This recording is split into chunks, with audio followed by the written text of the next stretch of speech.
Good evening. Today I'm reading chapter 4 of the Iceberg Hermit.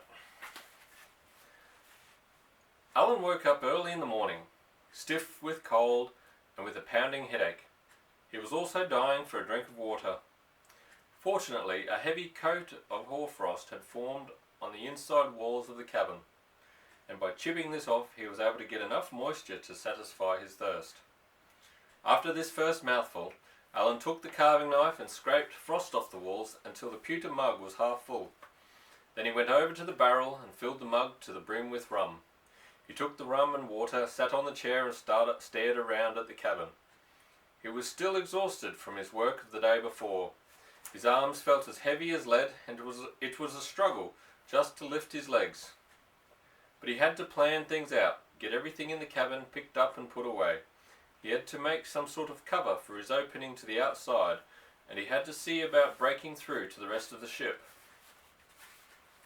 But for now, it was so good to sit there and feel the rum start working its way through his body, warming his insides and his legs and arms. When he felt warm all over, he went outside to answer the call of nature. The sky was overcast and it was quite cold, around the freezing mark he guessed. He climbed up on top of the rounded back of the amphorbes and looked in all directions. The first thing he noticed was that the ship was no longer on the edge of the open water.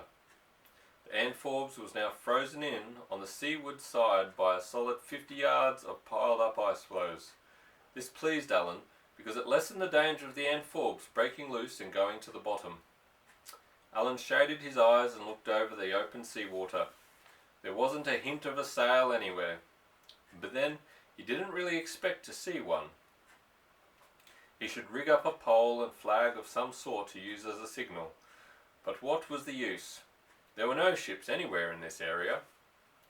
Feeling depressed again, he climbed down from the keel and went back inside the amphorbes. He poured himself another half mug of rum and took a couple of long swallows. He might as well get drunk. What difference did it make? He was a dead man anyway. If he didn't die from starvation or thirst, then the cold would finish him off. And if he managed to survive the cold somehow, then loneliness would drive him mad. He finished the rest of the rum, staggered over to the closet and climbed in. Shutting the door behind him, he sank down on the bedclothes and pretended he was back home in his own bed. He didn't want to think of the world outside his closet door, didn't want to face the fact that the days were getting shorter and that in a few more weeks there would be no daylight left at all. Nothing but constant darkness for 3 months or more, and the sea would be a solid sheet of ice for hundreds of miles in all directions. Alan shook his head. He was done for. There was no mistake about that. Even if he found enough food and water on the amphorbes to carry on a hike over the frozen ice to the nearest land, he didn't know in what direction to travel. And even if he made it to land, which would be a miracle, he was still likely to starve to death. He did not know how to hunt or find the food the way the Eskimos could, which meant that he would have to find some Eskimos and hope that they would feed him. The trouble was that Eskimos were few and far between in the polar regions. It would take another miracle to find them. "I'm a dead man," Alan said aloud in the darkness. "A living dead man." It would take 2 miracles. It would take too many miracles to save him, and he had already been granted 1 miracle, being the only one still alive from the shipwreck. To expect 3 or 4 miracles in a row was madness, and if he stayed on the amphorbes, if he managed to find enough food to survive through the winter, chances were that the ship would sink when the ice broke up in the spring, and should he manage to stay on the iceberg for after spring came, the berg would drift south and eventually melt. So either way, he was doomed, and no one would ever find out what had happened to Alan Gordon and the amphorbes. Mercifully, the rum went to work, and Alan soon fell asleep. Hours later, he woke up shivering. He fumbled his way out of the closet, scraped some ice off the wall of the cabin, and then sat down, ate a dozen biscuits, and drank a mug full of rum. He stared blankly at the cabin window, where the daylight was already starting to fade. He should do something. There was something he had to do, but he could not remember what it was. But that rum felt good. He was on the Ann Forbes, only there was no one else with him. What happened? Where was everybody? Why was it getting dark so soon? He stood up and then watched in amazement as his body fell to the cabin floor. Here now. That won't do at all, Alan Gordon, he scolded himself. You are a regular drunken sot and a disgrace to the whole Gordon clan. Come now, like a good lad, get to your feet and climb back into bed. Somehow he made it back to the closet and tumbled inside. It took him a good 5 minutes to get the door closed and his body arranged beneath the bedclothes. He began to think of home then, and his memories carried him swiftly back. It was Saturday morning, and he was a 12-year-old lad again, with a pair of bright tin pails, picking blueberries out of the hedges, lining the road that ran past his house. He filled both pails, walked down the lane and turned in the gate to his cottage. He was walking toward the front door, about to call out to his mother, when he heard a voice he hated above all others, the voice of Bunty Duff, the schoolmaster. He tiptoed past the door, set the blackberries on top of the wooden churn in the storeroom, then went around by the back of the house and squeezed himself beneath the rear window of the kitchen. He sat with his back against the whitewashed stones of the wall and listened to the conversation that was going on inside. Another 2 years would be wasted on him, Bunty said. He's a good size now and ready for work. He's picking up a bit of reading, but is hopeless at writing. It's all he can do to write his name. Put him to work. He hasn't the brains for school. Aye, right enough, the lad shows no taste for the books, his mother agreed. Still, I thought it would be nice if he stayed through the 6th grade. Then he might be taken on to learn a trade or work in a nice shop. Ach, not that lad, the master said scornfully. Put him to work right away, woman. He's a lazy lump, and he hasn't brains enough to fill a thimble. Alan stole away into the orchard and hugged himself with glee. Hallelujah! He was all through with school. Never again would Bunty give him 6 cuts of the bamboo cane across the fingertips. Never again would the master bang his head against the blackboard or keep him late after school. He was free at last. All summer he had begged his mother to let him go to work in September instead of back to school. And now his prayers were answered. Now he would wear long pants and a cloth cap and learn to whistle at girls. But happy as he was, a little poison entered his soul. He had not known that he was stupid. If the master said he was stupid, then it must be so, because who could tell better than the master? But what harm if he were stupid? Who wanted to go around with his head stuck in a book all the time? And if he wasn't the brightest lad in the world, he could make up for it in other ways. He was cheerful and a hard worker, and those things were important too. Alan groaned and sat up. Night or day, he pushed open the door of the closet. It was pitch black and piercing cold. He hurried to the rum barrel, patting his way with his hands, and poured himself another mug of the burning liquid. A fast trip outside, then he got back into the closet and waited for the rum to stupefy his brain again and let him forget the ice and cold and loneliness. And again the rum worked, and he drifted off into a strange hazy world of dreams and old memories and vague plans for the future. A dream world that ignored the silent icy waters outside the captain's cabin. And so Alan lost track of the time. All he did was sleep and drink rum. Although once in a while he would stir himself enough to eat a few biscuits or chip some ice from the cabin walls. Whenever he woke up, he would drink a cup or two of rum, wait until he was nice and warm and feeling drowsy, then climb back into the closet, burrow underneath the jumbled pile of clothing and go back to sleep. When the cold woke him up several hours later, he would drink another cup of rum and repeat the routine. It was a vicious circle. He would wake up shivering and would have to drink a sizable amount of rum to bring warmth to his body. However, the rum would soon make him sleepy and he would head back to the comfort of the closet. It was the 3rd or 4th day since he had broken into the ship, and Alan lay in the closet thinking of Mr. Craggy. his first boss on leaving school. Alan had been apprenticed to William Craigie, a tailor in Aberdeen, and spent 12 hours every day in keeping the shop clean, in running errands, in sorting wool and worsteds, in making the long simple stitches, in first run sewing, in picking loose threads off completed coats and jackets, in scrubbing the master's tailor's lapboard every morning, in waxing threads, in effect doing the 101 things that made Mr. Craigie's life a little easier. Was that Mr. Craigie shouting? Alan slid back and forth between his dream world and the real world outside his closet. Where was he? What was going on? Someone wanted him, was calling for him. Was it the yellow man coming out of the orchard? But there was no one there. He was all alone on the Ann Forbes. Or was he back in Craigie's shop? Or were those voices in his dream? Or had someone broken into his cabin and was right now eating his biscuits? That's what it sounded like. Hungover, half asleep, sick and confused, Alan worked the closet door open and peered out. It was just in time to see the heels and legs of a woman flash through the window. He distinctly saw the bare soles and pink toes of her rather large feet.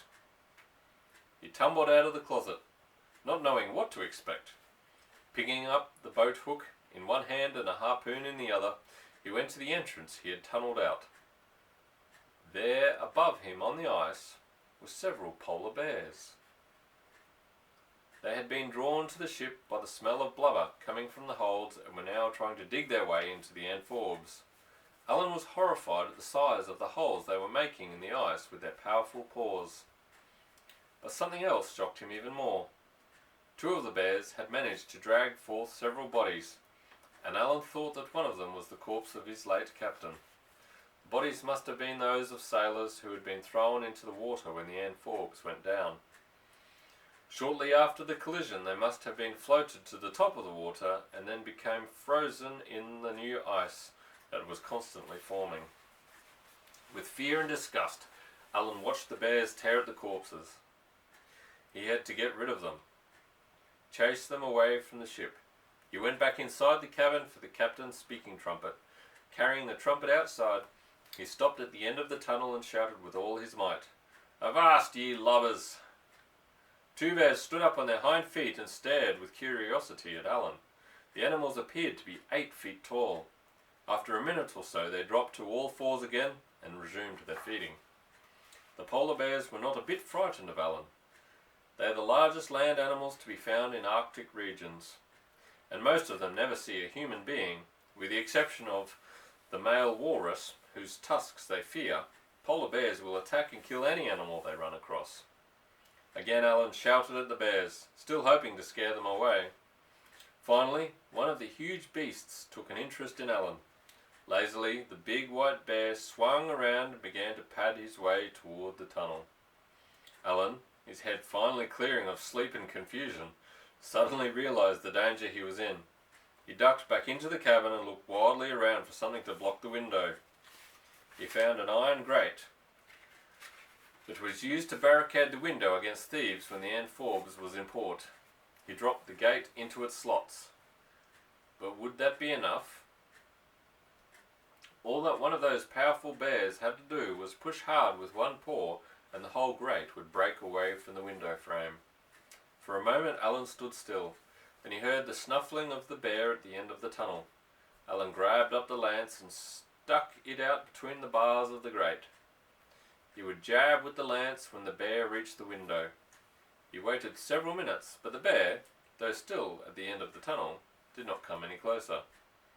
Alan continued to wait, his heart thumping wildly in his chest. Still the bear did not come any nearer. Alan withdrew the lance and leaned it against the wall near the window. He had a new idea. He would tie knives and forks to the grating with their points facing outwards, so that the bear could not get close enough to the window frame. He had earlier noted a large ball of string on the floor and picked it up, along with a half-dozen knives and forks from the captain's personal silverware. Working as quickly as he could, he tied the utensils to the bars of the grates, cursing his stiff and awkward fingers as he worked. He was so nervous and excited, so afraid that the bear would suddenly charge the window, that he kept dropping things, and for some reason he could not get the knives and forks to stay well tied. He would wrap a knife in plenty of cord, and then minutes later the point would be drooping as the string mysteriously lost its holding power. He forced himself to be calm and work slowly. What made everything twice as hard was the knowledge that the bear was still at the end of the tunnel. Every once in a while Alan's work would be interrupted by the sound of a grunt or a cough from the animal. Each time it happened, Alan's heart stood still and he stopped what he was doing and grabbed up a lance. Finally, though, he had a dozen sharp-pointed knives and forks tied to the bars of the grate. Feeling a little safer, he withdrew from the window and sat down in a chair, the lance resting across his knees. Alan soon found, to his surprise, that he was sweating. The excitement and the fear had driven all the cold from his body. It was strange how all of a sudden he wanted to live. He wanted to survive and go back to Scotland to see his family again. For a while there, for 3 or 4 days, he had not cared whether he lived or died, but out on the ice, when he realised the bear was coming for him, he had also realised that he had given up. And he had given up without a struggle. Just then, when it looked as though he might be killed, he felt a terrible wave of self-pity surge through him, because young Alan Gordon had been given, through a miracle, the gift of continued life. And Alan Gordon, like a great big baby, afraid of being left alone in the dark, had curled up and pulled the blanket over his head. He was acting just as he used to act when he was afraid of the Yellow Man, the strange unknown monster who lived at the back of the orchard when he was just a baby. For years he had feared the Yellow Man, knew that someday the Yellow Man would leave his secret cave in the orchard and come into the house and gobble him up. He was 9 or 10 before he got over his fear of the Yellow Man, and finally realised that such a monster did not exist. And the strange thing was that Alan could no longer remember who had first told him about the Yellow Man. For years Alan had been afraid of something that no one else knew anything about, something that he must have made up himself when he was just a child, because when Alan finally described the Yellow Man to his mother, she had never heard of such a creature before in her whole life. Instead of hands and feet, the Yellow Man had huge yellow claws like a lobster. His nose was a long yellow trunk like an elephant's, and from the bottoms of his ears 2 long yellow tails hung down. Those tails could whip around your back and hold you tight while the claws tore chunks out of your flesh. There was only one good thing about the Yellow Man. Because of those hard yellow claws on the ends of his legs, he could not run very fast. But if he ever cornered you, it was awful what would happen. Alan went over to the window frame, looked out and listened. There was no sight or sound of the bear nearby, although he could hear claws scraping farther out on the ice. He left the lance leaning against the window and went back to his chair. Old Bunty was right. He didn't have a thimbleful of brains, or he would never have gone out on the ice and stirred up the brutes. He hadn't been thinking straight. Alan went over to the bread locker. Sometime in the past day or night he had left one of the tins of biscuits on the floor with the lid off, instead of putting it back inside the locker. The bear had pulled most of the biscuits out of the tin and scattered them over the floor. That was probably when he woke up, Alan decided. He began to pick up as many of the biscuits as he could find. At least the other 2 tins were safe inside the bread locker. Alan now realised that his despair and fear had led him into a very dangerous practice. From now on, he promised himself, he would only drink rum when it was absolutely necessary to get warm or to stay alive. He had been what the master said he was, a lazy lump with no brains. He had plenty of work to help keep him busy. He had to get some more order into the cabin. He had to get into the other holds and find a stove and coal and more food than just those biscuits. Even though he might never get off the iceberg alive, the least he could do was to see how long he could last before the end came. He put the tin of biscuits away in the food locker and pulled the Bible out of his pocket. The first thing he had to do was to keep that promise to his mother. He sat down and read 5 pages to make up for the days he had skipped. From now on, he wouldn't miss a day. After that, he felt better and began to go through everything in the cabin to see exactly what he had on hand, and what use he could make of everything. And although the bears went away that evening, They were soon to pay Alan a return visit, only the next time he would not be quite so lucky. That's the end of chapter 4. Good night, sleep tight.